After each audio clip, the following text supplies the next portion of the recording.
Once, long ago, when the world was still new and the stars were closer to the ground, there lived a small fox kit named Ember.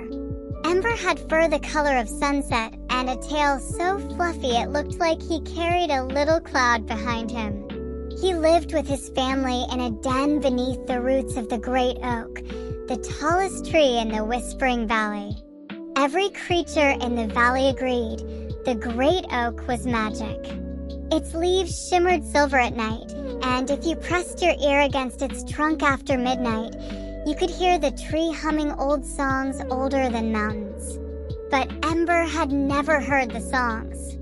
He was always too busy chasing fireflies, racing the wind, or trying to catch his own tail in circles. When bedtime came, he bounced and wriggled and complained. "Sleep is boring," he told his mother one evening as the sky turned peach and violet. "I want to stay awake forever and see everything." Mother Fox curled her warm tail around him.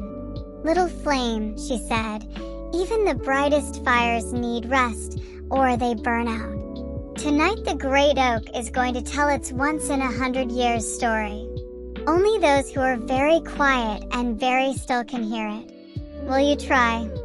Ember's ears shot up like two orange flames.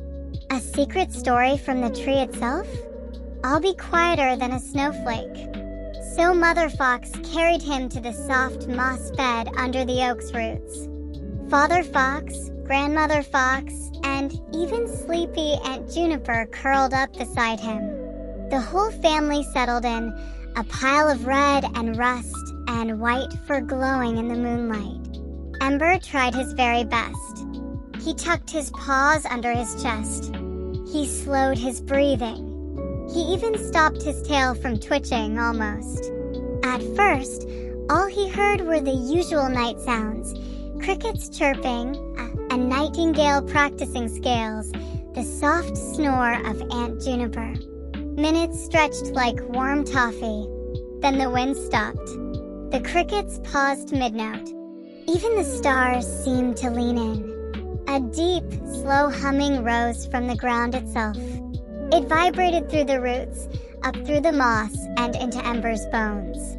The great oak was speaking. "My dear small ones," the tree whispered in a voice like honey poured over thunder, "long before your paws touched this earth, I was only an acorn. A little girl with silver hair found me trembling on the edge of a battlefield. She picked me up, kissed my shell, and promised you will grow tall enough to hold every sad heart in your branches until it feels light again. Then she planted me here and sang me to sleep."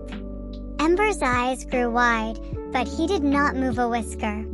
"I grew," the oak continued, "through storm and sun, through fire and flood. Squirrels built towns in my arms. Owls kept libraries in my hollow's lost children climbed my trunk and found their way home by looking out from my crown. Every tear that fell on my roots became a new ring inside me. Every laugh became a leaf. A cool breeze carried the scent of pine and rain. Tonight, the tree said, I am older than 100 fox lifetimes. My rings are full.